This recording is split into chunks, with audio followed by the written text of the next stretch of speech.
Hoy continuamos con la última clase, esta es la tercera y última clase acerca de Cristo el Mediador, el capítulo que estamos estudiando actualmente en la Confesión de Fe, el capítulo 8 que trata de Cristo el Mediador. En la clase pasada nosotros terminamos hablando del misterio de la unión hipostática en la persona de Cristo, que Dios haya hecho... se haya hecho hombre es, hermanos, el misterio de los misterios. Y nosotros podemos ver en la confesión de fe, al final del párrafo 2, cómo dice acerca de este misterio. Dice, de manera, si quieren lo pueden buscar en sus confesiones, de manera que dos naturalezas completas, perfectas y distintas se unieron inseparablemente en una persona, pero sin conversión, composición o confusión alguna. Esta persona es verdaderamente Dios y verdaderamente hombre, aunque un solo Cristo, el único mediador entre Dios y el hombre. Y eso es lo que nosotros vemos, que la naturaleza infinita de Dios, que es eterna y divina, y la del hombre, que es limitada y débil, se unieron en una persona. Cuando el Hijo de Dios se encarnó, eso conllevó su humillación y el despojo a la vez en la persona de Cristo. Eso no quiere decir que la naturaleza divina se disminuyó, sino más bien que Dios ganó, se adjudicó, puso sobre sí la humanidad del hombre. Y esto es lo que vemos en un pasaje como Filipenses 12 al 8. Ya lo tenemos en pantalla. En Filipenses 2, de 6 al 8. Ahí dice la Escritura. Vamos a ver este pasaje porque es muy importante para todo lo que vamos a estar viendo hoy. Dice, hablando de Cristo, el cual, siendo en forma de Dios, no estimó el ser igual a Dios como cosa que aferrarse, sino que se despojó a sí mismo, tomando forma de siervo, hecho semejante a los hombres, y estando en la condición del hombre, se humilló a sí mismo, haciéndose obediente hasta la muerte y muerte de cruz. Ahora, ¿qué significa esto de despojarse y de humillarse? Porque el pasaje habla de estas dos cosas. Y esto es un término en griego que es kenosis. La kenosis, el verbo ekenosen, viene en el Nuevo Testamento específicamente en 4 textos, en Romanos 4:14, 1 Corintios 1:17 y 9:15 y en 2 Corintios 9:3. En todos estos pasajes quiere decir alguien que se hace nulo, que se humilla, que se hace siervo, que se hace de ningún valor. Por lo que nosotros podemos ver en un pasaje como Filipenses 2, cuando dice que Cristo se despojó y se humilló, que Él se hizo a sí mismo todas estas cosas de valor nulo, sin ningún valor, sin ningún honor, como siervo. Ahora, esto no nos puede confundir con el hecho de que Cristo dejó a un lado su honor, pero Cristo no dejó, o sea, el Hijo de Dios no dejó a un lado su divinidad. Son cosas muy diferentes. O sea, Él dejó a un lado su honor de ser Dios, de ser esencia de Dios. El pasaje en Efesios 2:6 dice específicamente y literalmente morfeteos, o sea, esencia de Dios, la forma de Dios y ser igual a Dios. O sea, Cristo no dejó de ser Dios, Él dejó el honor de ser igual a Dios como cosa a que agarrarse para humillarse. Él se despojó en ese sentido. Él se humilló en ese sentido. Y esto es importante aclararlo porque esto es una cuestión teológica importante en nuestra fe y que los luteranos y los reformados tienen bastante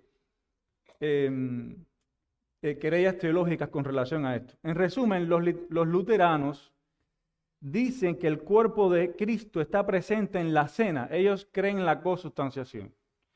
Ellos creen que cuando nosotros decimos, este es el cuerpo de Cristo, o cuando ellos dicen, este es el cuerpo de Cristo, esta es la sangre de Cristo, ahí literalmente está el cuerpo y la sangre de Cristo. No que se transforma como creen los católicos, ellos no van tan lejos, pero ellos dicen que por esto que yo voy a explicar, por estas cosas sutiles, el cuerpo está presente. Y escuchen cómo creen ellos. Ellos dicen que el cuerpo humano de Cristo está presente en la cena porque cuando Dios el Hijo se encarnó, hubo una kenosis, lo que explicamos ya, y que para ellos Cristo perdió, se despojó de atributos divinos en orden a asumir naturaleza humana, y estos cambios fueron temporalmente asumidos por Dios en su encarnación. ¿Qué quiere decir todo esto? En otras palabras, ellos están diciendo que Dios dejó de ser divino, que hubo un cambio en la naturaleza de Dios, específicamente se refiere a atributos de Dios que son intransferibles. ¿Cuáles son los atributos de Dios intransferibles? Eternidad, omnipotencia, omnipresencia, omnisciencia, la aceidad, o sea, la autoexistencia, la infinitud, impasibilidad, inmutabilidad.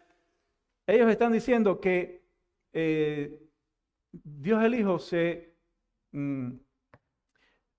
quitó de esos atributos, se despojó de esos atributos. Y entonces, producto de esto, cuando Jesús asciende a los cielos después de la resurrección, reasume completamente todos los atributos divinos, pero no se quedan ahí. Ellos dicen, además, desde entonces hay un intercambio entre la parte humana y la parte divina. Y nosotros vimos en la clase pasada cómo la confesión de fe pone muy bien claro, la Biblia pone muy bien claro que las dos naturalezas no se afectaron una a la otra. Están unidas, pero no se confundieron, no se convirtieron en algo nuevo, no se transformaron. Ellos dicen que hubo un intercambio de atributos, una interpenetración de atributos divinos y humanos, de tal manera que ahora el cuerpo de Jesús es omnipresente. Y por eso está presente en la cena. Por eso ellos pueden decir que ellos creen en la consustanciación. Ellos tratan de acomodar la creencia de Lutero de la consustanciación con esta sutileza teológica para poder decir literalmente que el cuerpo de Cristo está presente en los elementos. ¿Qué dicen los reformados a esto? Un rotundo no, porque la Escritura no dice, no apoya esta creencia. Ellos dicen, esto no es posible simplemente porque Dios es inmutable y Dios es perfecto. Dios no cambia y Dios no puede ser mejorado.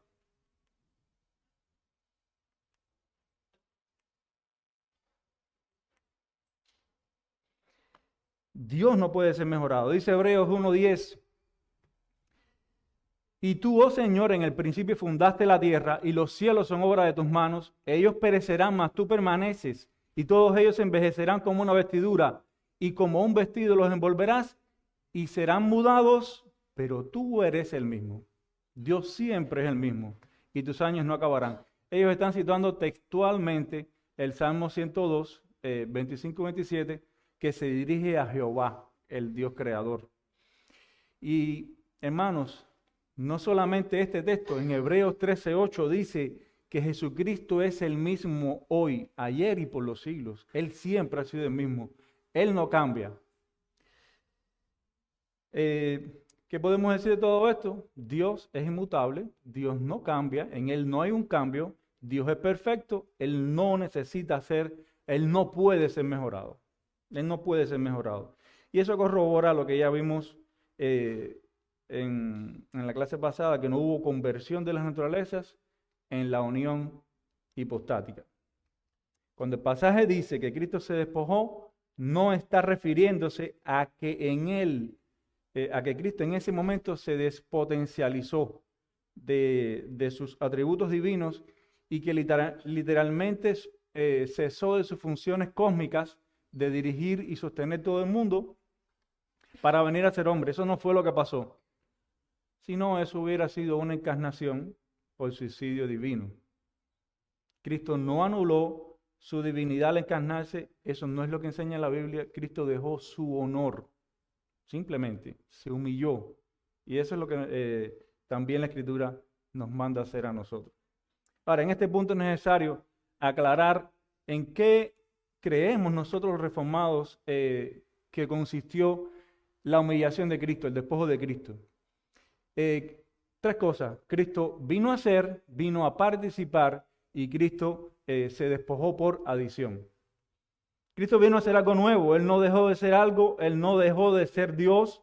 Hasta ese momento Él había sido todo Dios y solo Dios. Ahora, a partir de ahora, Él es por toda la eternidad todo Dios y todo hombre. Y esto es lo que dice Mateo 1:23. He aquí una virgen concebirá y dará a luz un hijo y llamará su nombre Emmanuel, que traducido es Dios con nosotros. La virgen daría a luz un niño que se llamaría Emmanuel, Dios con nosotros. En Hechos 3:15 también un pasaje trinitario dice, y matasteis al autor de la vida. O sea, la única manera que tú puedes matar a Dios es que se haga hombre. Pero ¿a quién mataron ellos? Al autor de la vida.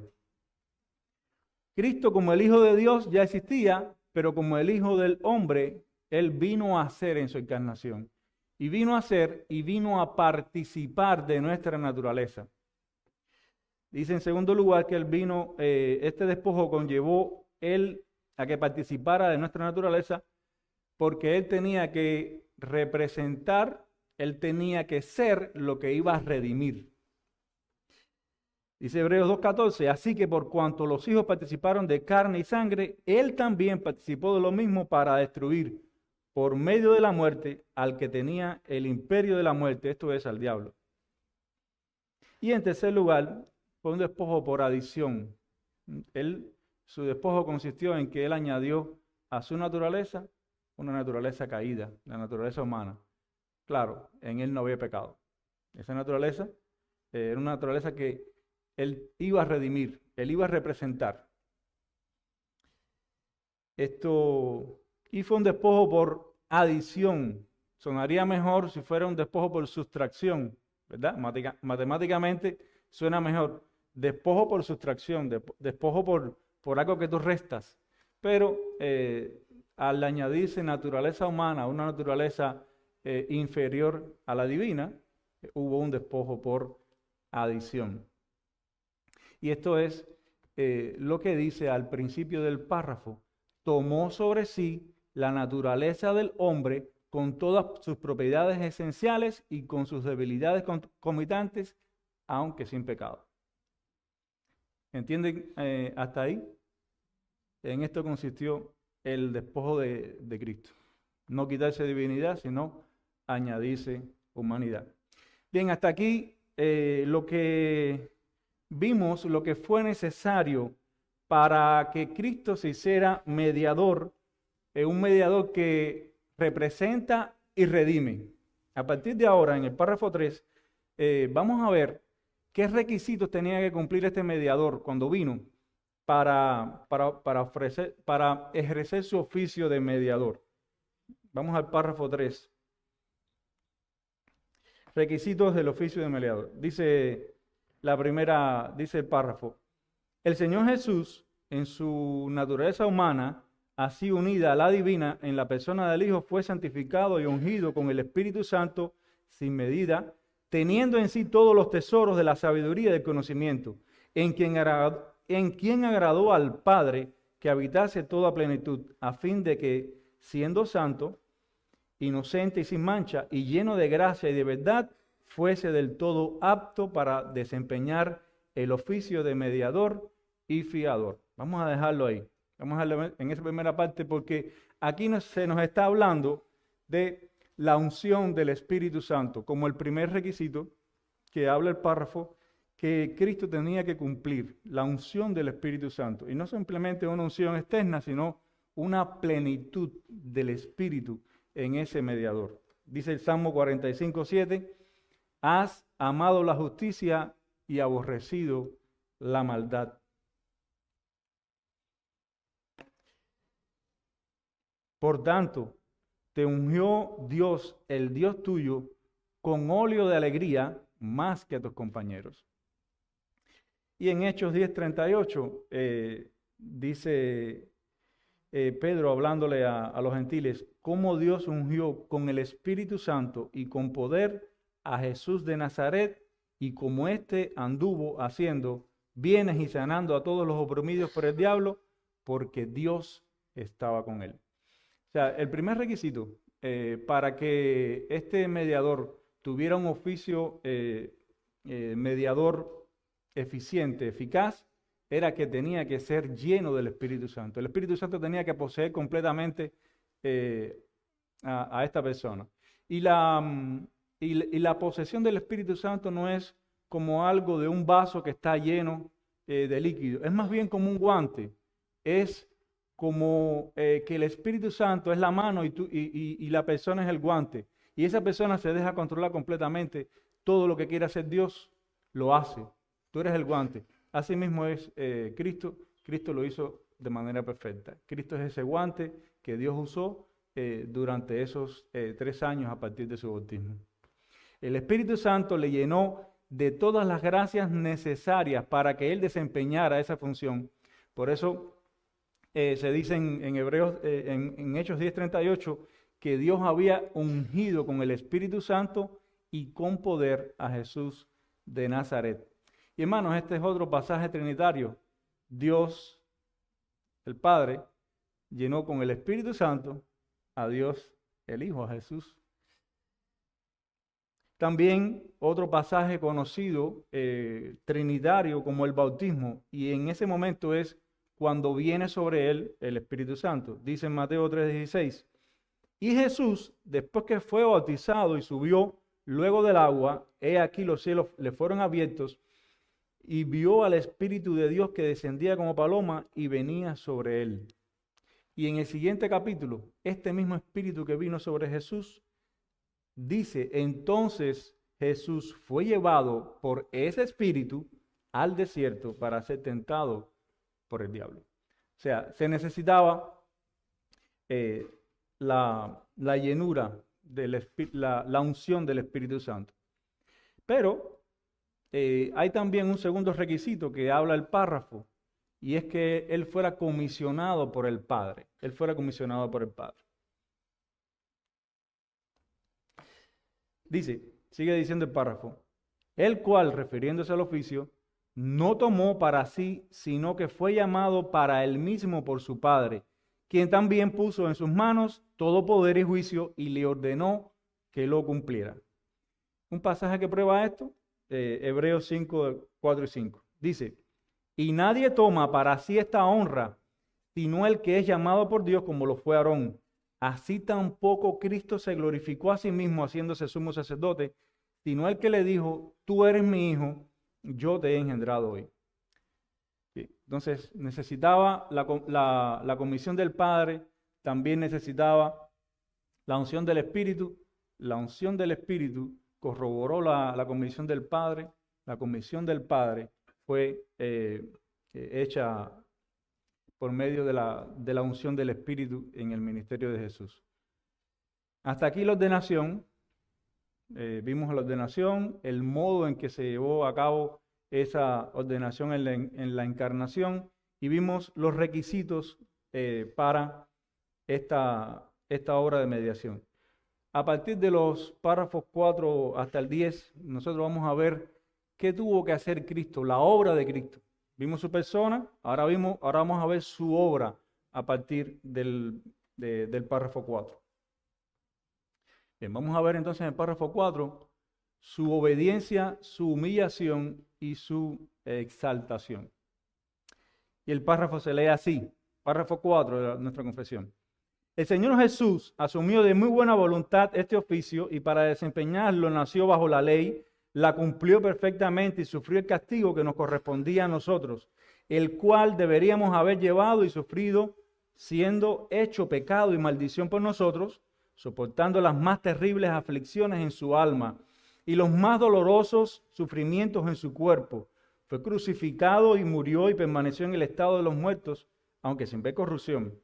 Al tercer día resucitó entre los muertos con el mismo cuerpo en que sufrió, con el cual también ascendió al cielo, y ahí está sentado a la diestra de su Padre, intercediendo, y regresará para juzgar a los hombres y a los ángeles al final del mundo. Bien, vamos a ver que lo primero que asumió Cristo fue este oficio de muy buena voluntad. Vamos a ver que su obediencia lo hizo de muy buena voluntad. Y en el párrafo anterior termina diciendo que Dios le ordenó cumplir con este oficio. Y nosotros no podemos llevarnos la idea de que Dios le ordenó como que Cristo no puede, el Hijo no tenía otra opción. En Dios hay una sola voluntad, eso lo sabemos. Pero no fue una ordenación por obligación, fue una ordenación en un pacto. Y dice, el párrafo nuestro empieza diciendo que Cristo lo aceptó de muy buena voluntad, de mucho agrado, y lo cumplió a la perfección. Y eso es lo que dice la Escritura, eso es lo que dice la Escritura, no es porque lo diga el párrafo. Dice Juan 10:17, Jesús hablando de estas cosas. Por eso me ama el Padre, porque yo pongo mi vida para volverla a tomar. Nadie me la quita, sino que yo de mí mismo la pongo. Tengo poder para ponerla y tengo poder para volverla a tomar. Este mandamiento es recibido del Padre. ¿Ven cómo Cristo dice en todo eso, esto que estamos diciendo? Como ya explicamos, Cristo no hizo la voluntad del Padre porque Dios lo obligó, sino que lo aceptó de muy buena voluntad. Y eso, como ya dije, es que en Dios hay una sola voluntad. Pero ¿por qué tenía que haber un acuerdo? Hermanos, tenía que haber un acuerdo porque esto llevaba a una humillación. Esto llevaba a una humillación, y una humillación que nosotros nunca vamos a entender hasta que lleguemos al cielo en su totalidad. Muchos dicen que la cruz fue un abuso infantil divino. ¿No se han tropezado con gente que dicen eso así? Algunos ateos, que el hecho de que Dios haya mandado a su Hijo unigénito para morir por el mundo es un abuso infantil divino. Creen que Dios ordenó la muerte del Hijo como si el Hijo fuera su marioneta. Pero hermano, esto no tiene sustento en la Escritura. En el pacto de gracia nosotros vemos que las relaciones intratrinitarias son coherentes, son coinherentes. Ahí no hay ningún tipo de contradicción. Ahora, no solamente que Cristo obedeció voluntariamente, de muy buena voluntad, sino también dice que esta obediencia Él la hizo bajo la ley. Y es lo próximo que vamos a ver, su obediencia activa. Es lo próximo que nos habla el párrafo. Sigue diciendo el párrafo. Y para desempeñarlo, nació bajo la ley y la cumplió perfectamente. Esa es la obediencia activa de Cristo. Dios preparó el momento histórico para que el Hijo naciera bajo la ley, bajo el imperio romano, bajo la ley con los fariseos y los saduceos y todos las sectas posibles, y bajo el imperio romano con la cruz romana. O sea, Dios preparó el momento histórico con los lenguajes, con los caminos, con todas las cosas para que el Hijo viniera en ese momento. Él nació bajo la ley para que pudiera, como el Adán de Dios, cumplir, o sea, someterse a cumplir la ley de Dios y vivirla de una manera perfecta todos los días. Esa misma ley que tú y yo incumplimos todos los días. Esa misma ley que incumplen todos los hombres todos los días, Cristo la cumplió de manera perfecta todos los días de su vida. Por eso es que Él vino a cumplir. Y eso es lo que dice el mismo Cristo en Mateo 5:17. No penséis que he venido para abrogar la ley o los profetas. No he venido para abrogar, sino para cumplir. Era necesario que Él cumpliera la ley, naciera bajo la ley. En Romanos 5:18 dice, así que como por la transgresión de uno, el antiguo Adán, el primer Adán, vino la condenación a todos los hombres, de la misma manera, por la justicia de uno, vino a todos los hombres la justificación de vida. Porque así como por la desobediencia de un hombre los muchos fueron constituidos pecadores, así también por la obediencia de uno los muchos serán constituidos justos. Por eso es que necesitamos la obediencia activa de Cristo, la vida de obediencia a la ley. Así que en el centro del mensaje del Evangelio está la obediencia activa de Cristo. Es tan importante la obediencia activa como su sacrificio en la cruz por nuestros pecados. Hermanos, nosotros somos salvados no solamente por la muerte de Cristo, sino también por la vida perfecta de Cristo. Amén. De manera que podemos decir que Dios también salva por las obras, pero no por tus obras, sino por las obras de Cristo. Y esas obras son puestas a nuestra cuenta, así como las obras de Adán fueron puestas a nuestra cuenta. Dios imputó la desobediencia de Adán a toda su descendencia, y ese es los dos hombres que están de Thomas Ugwin, los hombres que están delante de Dios. Adán con todas sus generaciones en el cinto, y Cristo como el segundo Adán con todos sus redimidos en sus cintos. En la cruz, Cristo pagó nuestra deuda con Dios, pero con su vida perfecta y con su obediencia activa, Él pone un saldo positivo. En la cruz, Él puso el saldo negativo en 0, pero con su obediencia activa, Él pone un saldo positivo a la cuenta. Al cielo no se entra con la cuenta en 0, al cielo se entra con la obediencia activa de Cristo, con la vida perfecta de Cristo. Eso es lo que Él pone a nuestra cuenta. Eso nunca lo hubiéramos podido ganar. El dador de la ley, Cristo, vino a nacer bajo la ley como hombre para cumplirla por 33 años, para que esa obediencia fuera puesta a nuestra cuenta. Qué evangelio, hermanos.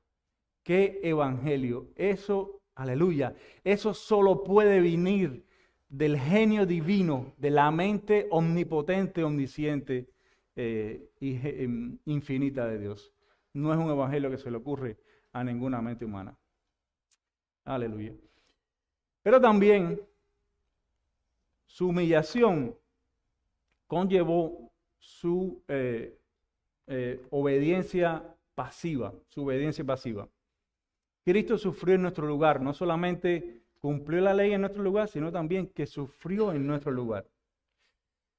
Sigue diciendo el párrafo. Y sufrió el castigo que nos correspondía a nosotros, el cual deberíamos haber llevado y sufrido, siendo hecho pecado y maldición por nosotros, soportando las más terribles aflicciones en su alma y los más dolorosos sufrimientos en su cuerpo. Fue crucificado y murió y permaneció en el estado de los muertos. Vamos a dejarlo hasta ahí. Y esto es lo que dice la Escritura en Mateos 26, 26. Ahí lo tienen. Y mientras comían, tomó Jesús el pan y bendijo y lo partió y dijo a sus discípulos: tomad, comed, esto es mi cuerpo. Y tomando la copa y habiendo dado gracias, les dio, diciendo: bebed de ella todos, porque esto es mi sangre del nuevo pacto, que por muchos es derramada para remisión de los pecados.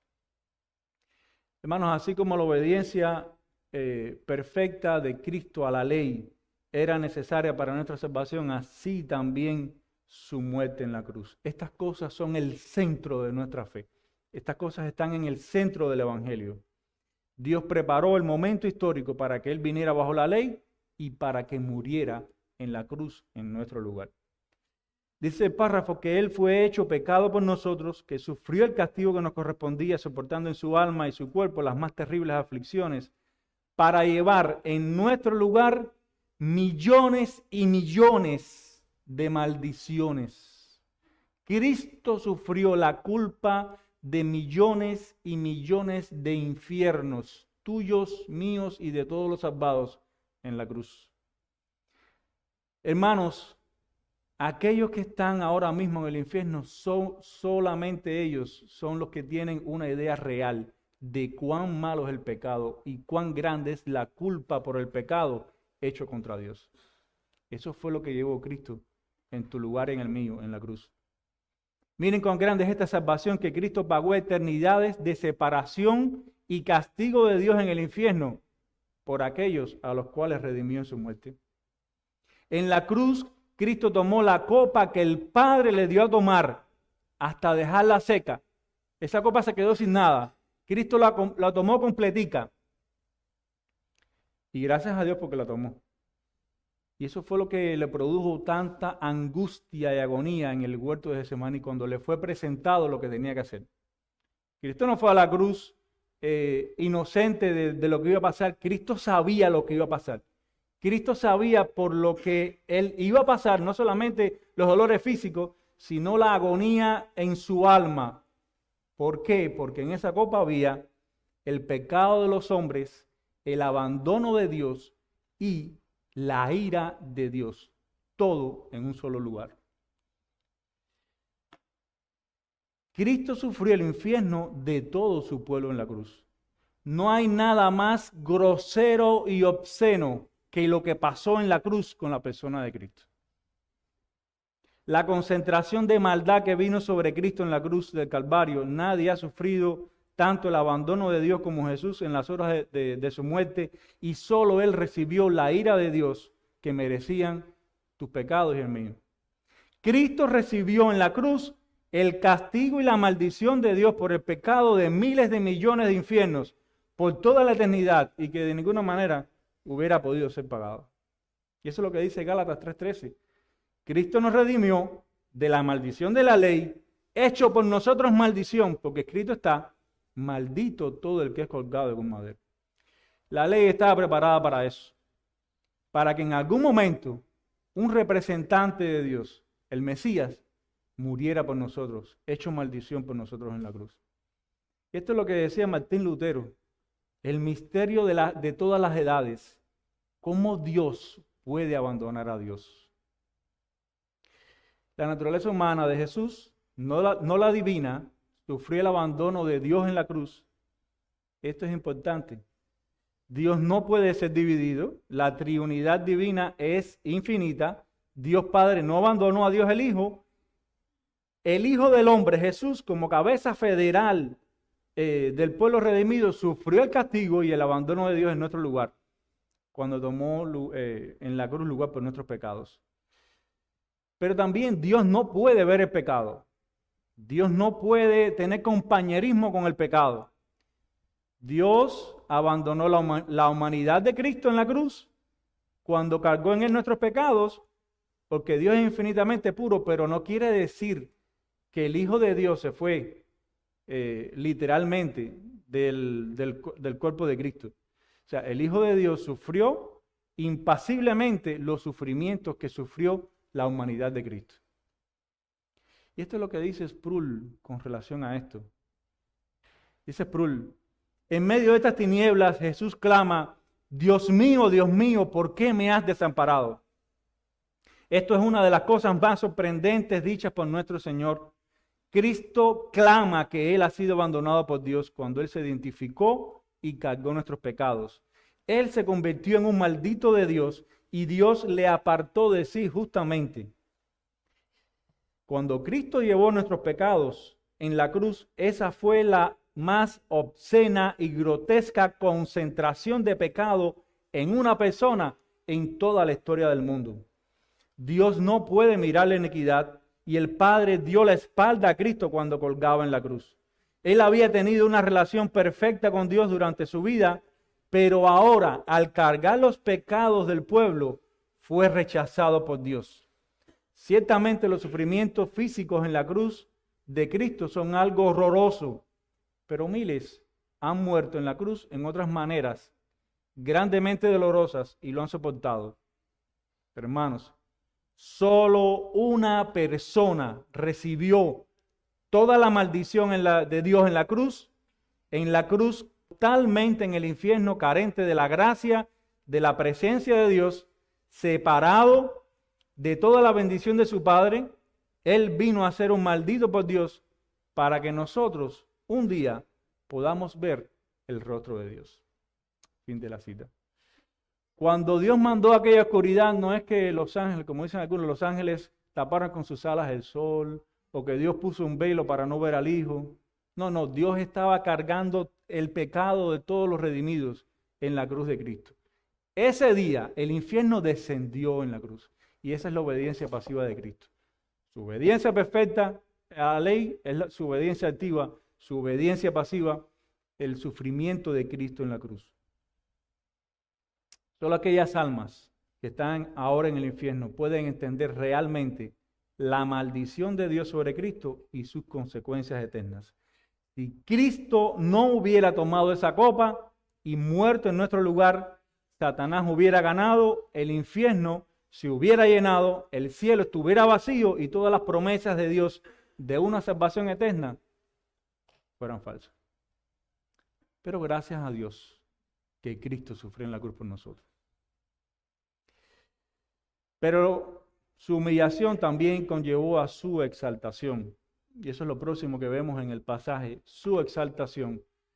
Él fue declarado justo por la resurrección. Él no vio corrupción. El Padre no vio nada en Cristo como para dejarlo morir.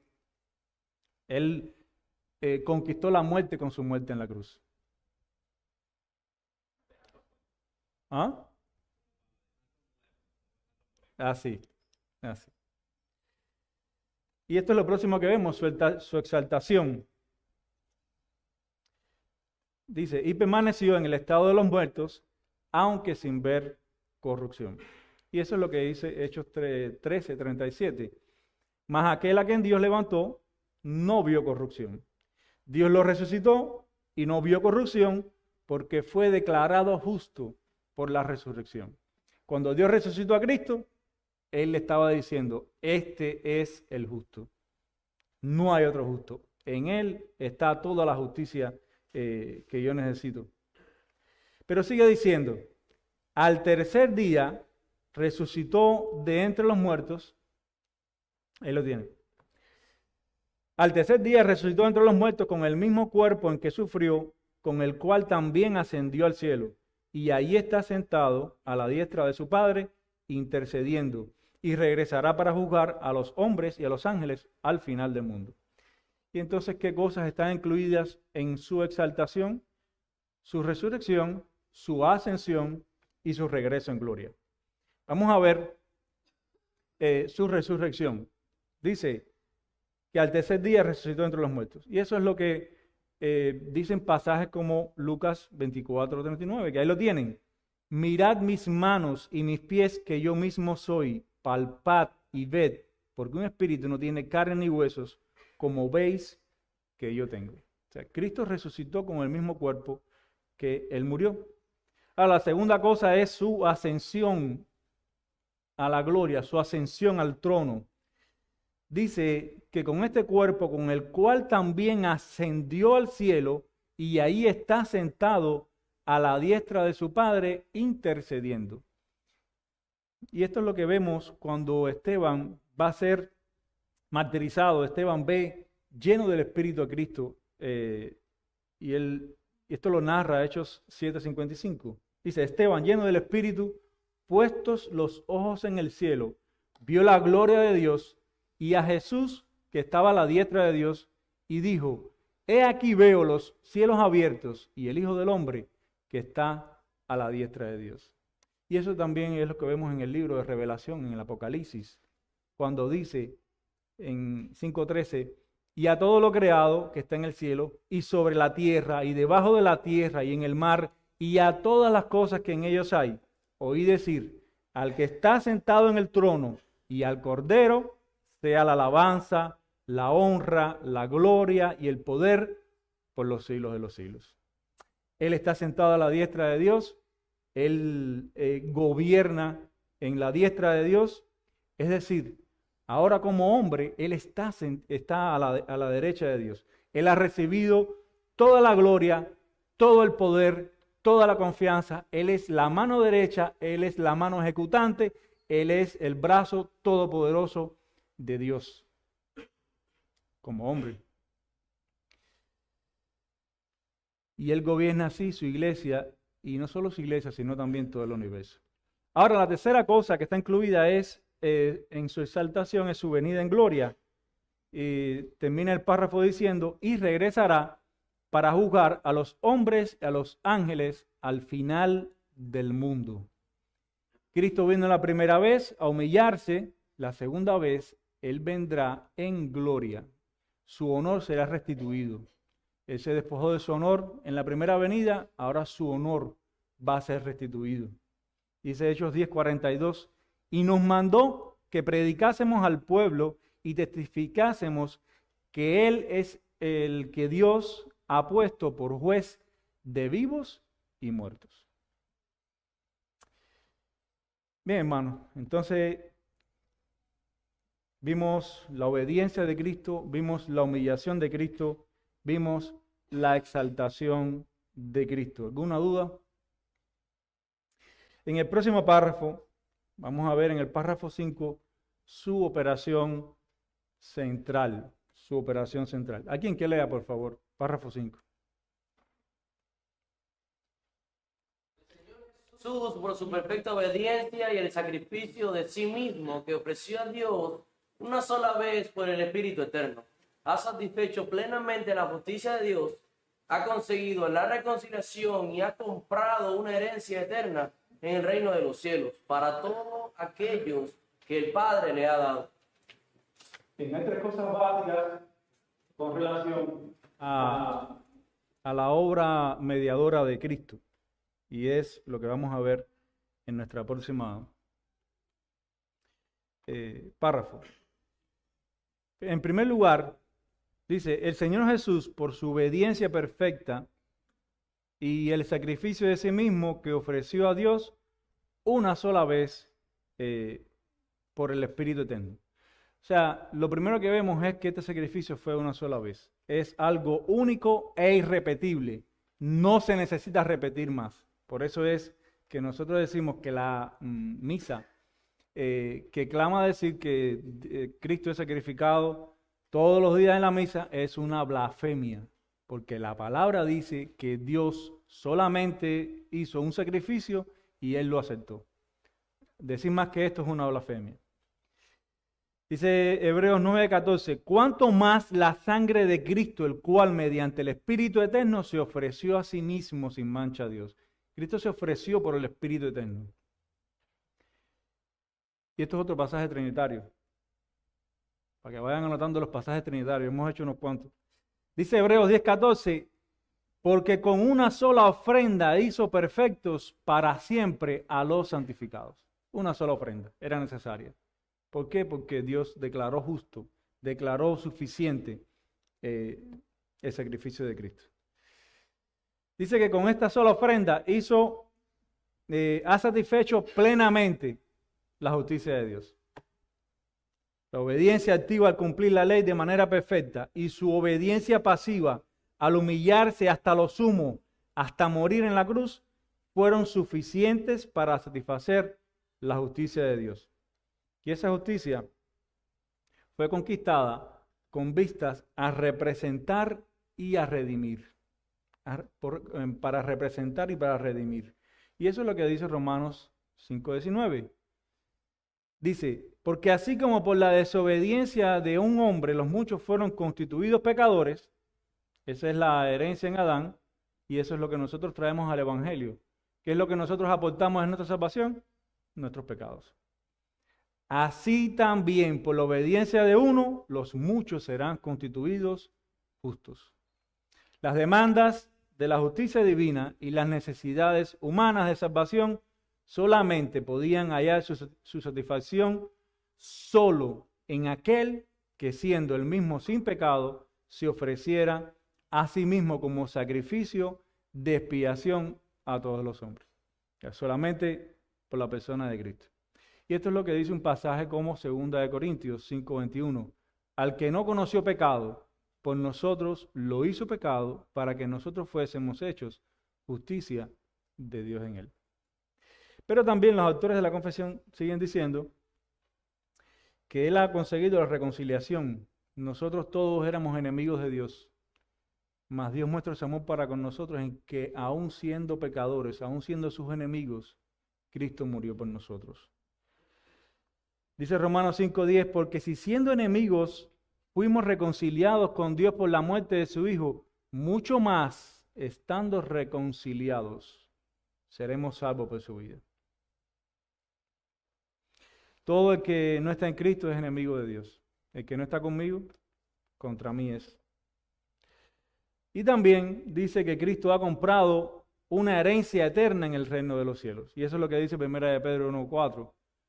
Para una herencia incorruptible, incontaminada e inmarcesible, reservada en los cielos para vosotros. O sea, eso es lo que ganó Cristo. Nos trajo a Dios y nos ha hecho casa, nos ha hecho herencia. Creedme, Él dijo en Juan 14, que en casa de mi Padre muchas moradas hay. Creedme. Ahora, los autores de la confesión no terminan el párrafo ahí. Ellos hablan de que estas cosas son para todos aquellos que el Padre le ha dado. Y esta es la expiación limitada. Esto es algo que nosotros vamos a ver con más profundidad en capítulos posteriores en la confesión. Solamente voy a decir algunas cosas acerca de esta expresión, a todos los que el Padre le ha dado. ¿Qué quiere decir esto de que a todos los que el Padre le ha dado? ¿Qué quiere decir esto de expiación limitada? ¿Por qué nosotros limitamos la expiación? Bueno, nosotros no limitamos la expiación, es que la expiación de Cristo no fue por todos los hombres sin excepción, fue por todos los hombres sin distinción. Y eso es algo que tenemos que manejar muy bien.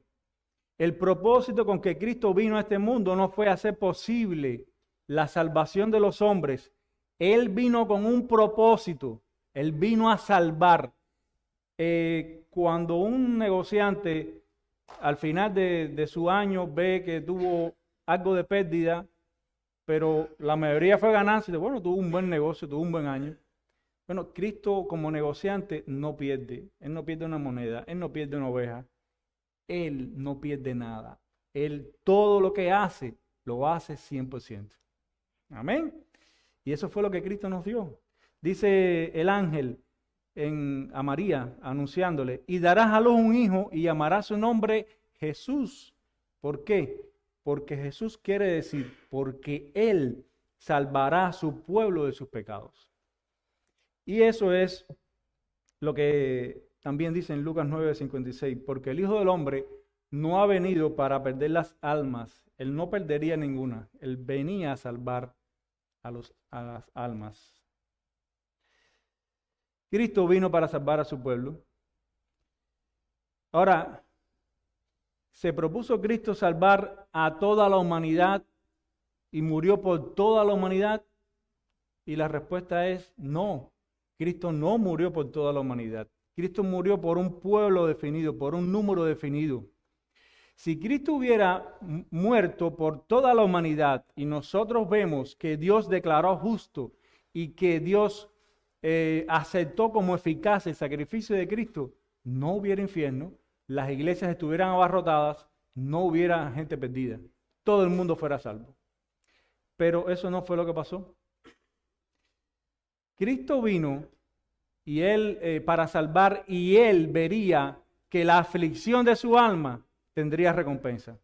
Hermano, eso es lo que dice Isaías 53:11, que Él vería el fruto de la aflicción de su alma y que quedaría satisfecho. Ahora, ¿cómo Cristo puede estar satisfecho con la aflicción de su alma si Él murió por todos y salvó a algunos? Pero es que eso no es lo que dice la Escritura. La Escritura dice, y eso es lo que dice Él mismo, que Él vino por un pueblo definido. ¿Cuál pueblo? El que el Padre le dio en el pacto de redención. Desde la eternidad, desde antes de la fundación del mundo, hay un pueblo que Dios se propuso salvar. Y eso es lo que dice en un pasaje como Juan 10:26 al 30. El mismo Cristo dice, pero vosotros no creéis porque no sois de mis ovejas. Como os he dicho, mis ovejas oyen mi voz y yo las conozco y me siguen. Y yo les doy vida eterna y no perecerán jamás, ni nadie las arrebatará de la mano de mi Padre, de mi mano. Mi Padre que me las dio es mayor que todos y nadie las puede arrebatar de la mano de mi Padre. Hay un doble candado de la salvación. Hay un doble propósito. Yo y el Padre, uno somos. Hermano René. También, en la oración de Cristo, Él no pide por todos los hombres. Él pide por lo que no es dado.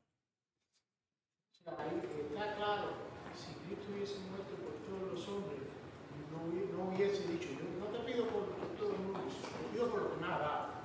Cristo nunca hubiese dicho eso. El hermano René está haciendo referencia a la oración en Juan 17, la oración sacerdotal. Él dice, no te pido por el mundo, solo te pido por los que me has dado. Porque a los que no me has dado, no tienen derecho. Así mismo. Bien, hermano, hay muchas cosas que decir con relación a esto y hay otros capítulos de la confesión que se dedican a esto específicamente. Vamos a proseguir, porque ya que tenemos que terminar en la clase de hoy. El párrafo 6 habla acerca de la obra retroactiva. Vamos al párrafo 6. La acción retroactiva de la redención de Cristo. Dice el párrafo 6. Aun cuando el precio de la redención no fue realmente pagado por Cristo hasta después de su encarnación, sin embargo, la virtud, la eficacia y los beneficios de la misma fueron comunicados a los elegidos en todas las épocas transcurridas desde el principio del mundo, en las promesas, tipos y sacrificios, y por medio de los mismos, en los cuales fue revelado y señalado como la simiente que heriría la cabeza de la serpiente, y como el cordero inmolado desde la fundación del mundo, siendo el mismo ayer, hoy y por los siglos. ¿De qué nos hablan aquí los autores de la confesión? De la obra o de la acción retroactiva de lo que hizo Cristo en su vida y en su muerte. Todo lo que hizo Cristo tiene una acción retroactiva para el antiguo pacto y proactiva para el nuevo pacto. Cristo compró con su sangre la salvación de todos aquellos que vivieron antes de Él, a los que vivieron durante Él y a los que vendrían, nosotros. Y esto es lo que nosotros vemos en pasajes como el protoevangelio, donde se le promete a Eva que alguien de su simiente, Cristo, rompería la cabeza, heriría en la cabeza a Satanás, el autor del pecado. También lo vemos en las Escrituras, por ejemplo en Romanos 4:3, donde dice, creyó Abraham a Dios y le fue contado por justicia. O sea que Abraham no fue salvado por las obras, Abraham fue salvado porque le creyó a Dios en aquella simiente que vendría. Y eso es lo mismo que dice Gálatas 4:4. Pero cuando vino el cumplimiento del tiempo, Dios envió a su Hijo, nacido de mujer y nacido bajo la ley. ¿Para qué? Para que redimiese a los que estaban bajo la ley, a fin de que recibiésemos la adopción de hijos. Y ahí está hablando de todos aquellos que esperaban en los tipos. ¿Por qué decimos que eran tipos? Porque miran como dice Hebreos 10:1, porque la ley, teniendo la sombra de los bienes venideros, no la imagen misma, nunca puede, por los mismos sacrificios que se ofrecen continuamente cada año, hacer perfectos a los que se acercan. ¿Qué era la ley de Levítico, de los sacrificios y de las ofrendas? Eran sombras de lo verdadero. Cuando yo proyecto esto da una sombra. Pero esto es lo verdadero. La sombra no lo ves. Bueno, esto es Cristo. Y la sombra eran los sacrificios. La ley era una sombra de los bienes venideros que vendrían por medio de la cruz de Cristo. Déjame explicarlo de otra manera. Cuando Dios le dio a Moisés la ley de Levíticos y le dijo, haz todo tal como se te ha mostrado, Dios estaba mirando en el cielo el sacrificio de su Hijo. y le dijo a Moisés, haz esto que va a ser una sombra de eso que yo voy a mandar para redimir al mundo, para representarlos, para salvarlos. Ustedes durante mucho tiempo van a ver las sombras y van a tener esa sensación de que tiene que venir algo más, porque esto no es suficiente. Eso es lo que vino a ser Cristo. Esta era la fe de los creyentes del Antiguo Testamento. Los creyentes del Nuevo Pacto tienen la realidad. Tenemos nuestra fe en el Salvador que vino, pero todos son salvados por Cristo. Y esto es lo que dice Hechos 4:12. Y en ningún otro hay salvación, porque no hay otro nombre bajo el cielo dado a los hombres en que podamos ser salvos. Amén. Bien, esto con relación al párrafo 6. Vamos rápidamente al párrafo 7, que nos va a hablar de la comunión misteriosa entre las naturalezas de Cristo. Dice el párrafo 7. Cristo, en la obra de mediación, actúa conforme a ambas naturalezas, haciendo por medio de cada naturaleza lo que es propio de ella, aunque por razón de la unidad de la persona, lo que es propio de una naturaleza, algunas veces se le atribuye en las Escrituras a la persona denominada por la otra naturaleza. Dos naturalezas, una persona. Pero esas naturalezas actúan en un solo Cristo. Y esto es un concepto cristológico, un concepto teológico, el communicatio idiomatum o la comunión, no la comunicación, la comunión de atributos. Ellos tienen una comunión, ellos están unidos comúnmente, pero no se comunican cosas divinas al hombre y cosas humanas, o sea, no se transforman ni se varían. Y esto es lo que vemos en la persona de Cristo. Cristo como hombre estaba limitado en el tiempo y en el espacio, él hacía cosas que eran propias de la humanidad, pero como Dios, él trasciende los límites de la infinitud. Él como hombre no sabía el día de su venida, pero él como Dios en él están escondidos todos los tesoros de la sabiduría y del conocimiento. Él como hombre fue un hombre que tuvo hambre, tuvo sed, fue llamado varón de dolores, tuvo cansancio, tuvo temor, angustia y tristeza. Eso lo vemos cuando le fue presentada la copa. Como Dios, Él es todopoderoso, Él es omnipotente, Él no teme a nada, Él lo sabe todo. ¿Qué estamos diciendo aquí? Que los atributos intransferibles de Dios, su omnipresencia, su espiritualidad, su omnipotencia, su aceidad, su eternidad, no fueron transferidos al ser humano de Jesús, ni tampoco a la esencia humana y sus debilidades, y mucho menos su pecado, en Cristo no había pecado, hayan penetrado en la esencia de Dios. Lo que podemos sacar del testimonio bíblico es que hubo comunión sin confusión o mezcla de las naturalezas humanas y divinas, pero sin embargo es un solo Cristo. Y esto lo vemos en un pasaje como 1 Timoteo 3:16, donde dice, e indiscutiblemente grande es el misterio de la piedad. Dios fue manifestado en carne, justificado en el Espíritu, visto de los ángeles, predicado a los gentiles, creído en el mundo, recibido arriba en gloria. Esa es la naturaleza única de Cristo, la cual es irrepetible y misteriosa. Y esto, hermanos, es uno de los misterios de nuestra fe. Así que lo que los autores están diciendo aquí, que cada naturaleza hizo lo que era propio de su naturaleza. ¿Quién murió en la cruz? El hombre. Pero sin embargo, en pasajes como Hechos 20:28, vemos cómo Pablo dice, tened cuidado de vosotros y de toda la grey, en medio de la cual el Espíritu Santo os ha hecho como obispos para pastorear la iglesia de Dios, la cual él, hablando de Dios, compró con su propia sangre. O sea, ¿cómo Dios compró con su propia sangre si Dios es espíritu?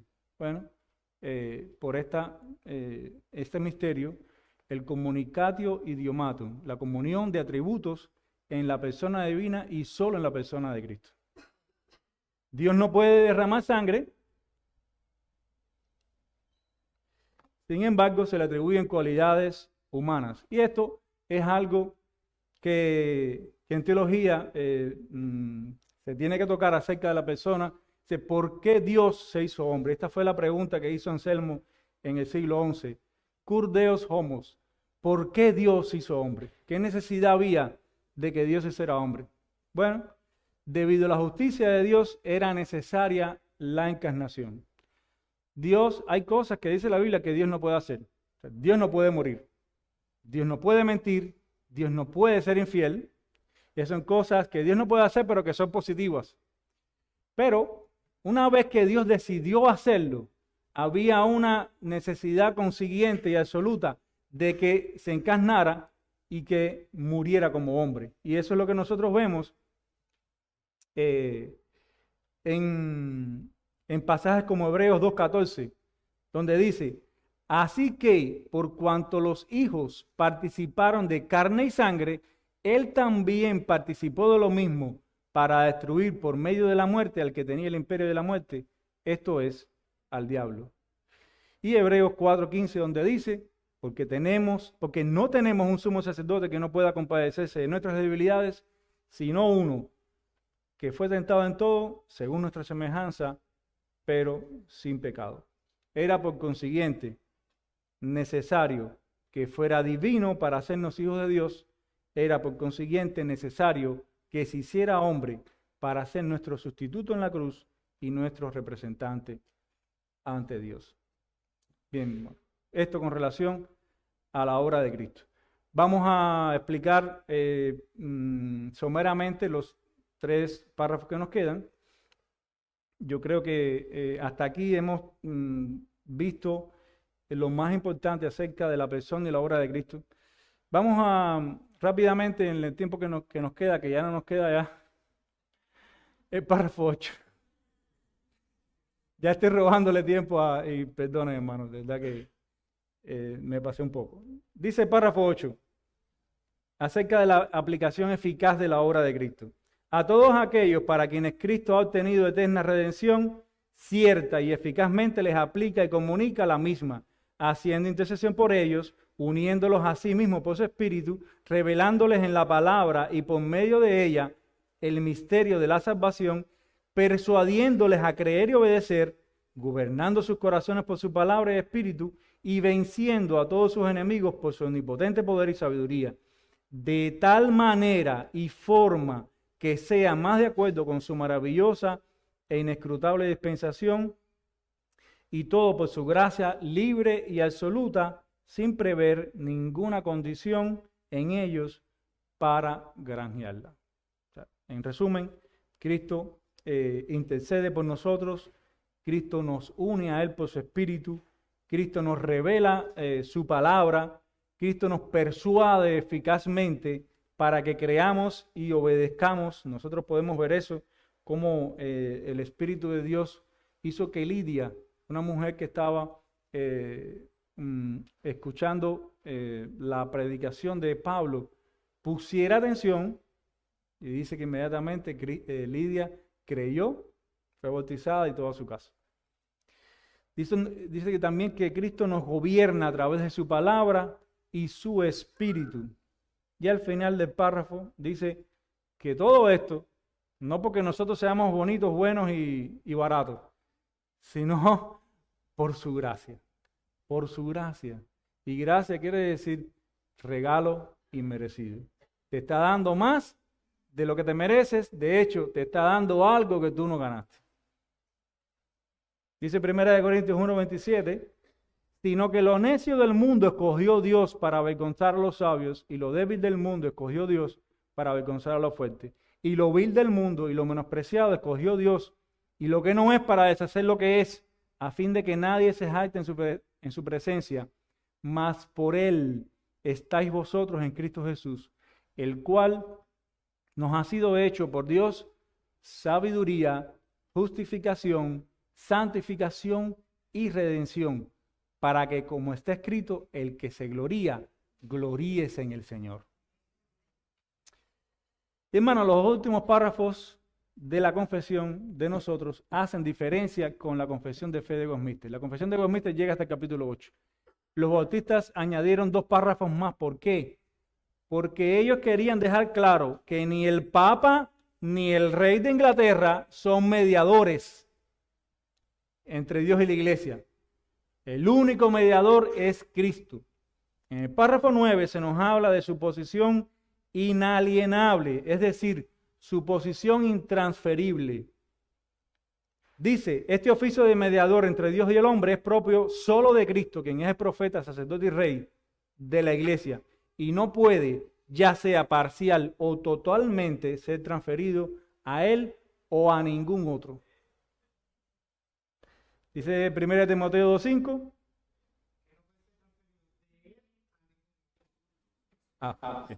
Gracias.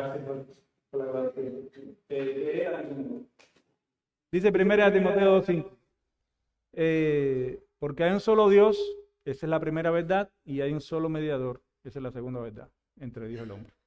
Jesucristo, hombre. O sea que todos aquellos que creen que la Iglesia Católica hizo algo bueno al decir que en el Concilio de Trento que María es ahora corredentora, eso es una gran blasfemia. Esa es la mayor blasfemia. Quitarle a Cristo el mérito de mediador, del único mediador. Y el último párrafo lo que nos habla es de esa necesidad de que Cristo sea el mediador y no un hombre o un rey o María como corredentora. Dice el párrafo 10, y con esto terminamos, que Cristo tiene los oficios de profeta, sacerdote y rey. Y eso es necesario que sea Él, no nadie más. No puede ser nadie más. Dice, este número y orden de oficios es necesario, pues por nuestra ignorancia tenemos necesidad de su oficio profético, y por nuestra separación de Dios y la imperfección del mejor de nuestros servicios, necesitamos su oficio sacerdotal para reconciliarnos con Dios y presentarnos aceptos para con Él.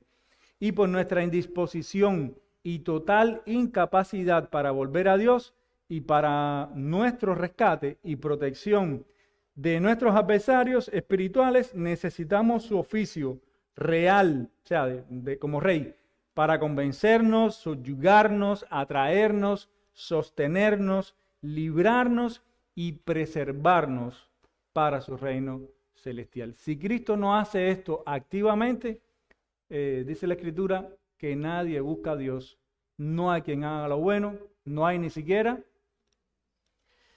Dice, y para terminar, que por nuestra ignorancia tenemos la necesidad de este oficio como profeta. Dice Juan 1:18, a Dios nadie le vio jamás, el unigénito Hijo que está en el seno del Padre, Él le ha dado a conocer. O sea, si nadie conoce a Dios, el hombre, Jesús, ese es el que lo dio a conocer. Él es la representación de Dios. Él es quien puede hablar de Dios. Dios ha hablado alto y claro. Dios no está callado. Dios ha hablado alto y claro y lo ha hecho especialmente, últimamente, por el Hijo. Y eso es lo que dice Hebreos. Hebreos 1 empieza, Dios, habiendo hablado muchas veces y de muchas maneras en otro tiempo a los padres por los profetas, en estos postreros días nos ha hablado por el Hijo, a quien constituyó heredero de todo y por quien asimismo hizo el universo. Y también, sigue diciendo la confesión, que por nuestra separación de Dios y la imperfección del mejor de nuestros servicios, piense en el mejor día de oración y ayuno que usted ha tenido, ese día es imperfecto. Todavía necesitas la intercesión de Cristo en el trono por ti.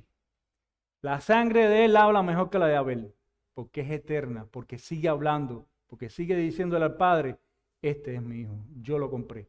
Lo que Él vale, aunque sus oraciones sean imperfectas y su vida sea imperfecta, lo que Él vale, lo vale por el valor que yo le di con mi sangre. Y por nuestra indisposición y total incapacidad para volver a Dios, necesitamos su oficio de rey. Dice Juan 12, 31 y 32, ahora es el juicio de este mundo, ahora el príncipe de este mundo será echado afuera, y yo, si fuere levantado de la tierra, a todos atraeré a mí mismo. ¿Qué estaba diciendo Cristo? Que cuando Él fuera levantado de la tierra, cuando Él resucitara, Él iba a atraer hacia sí a todo su pueblo.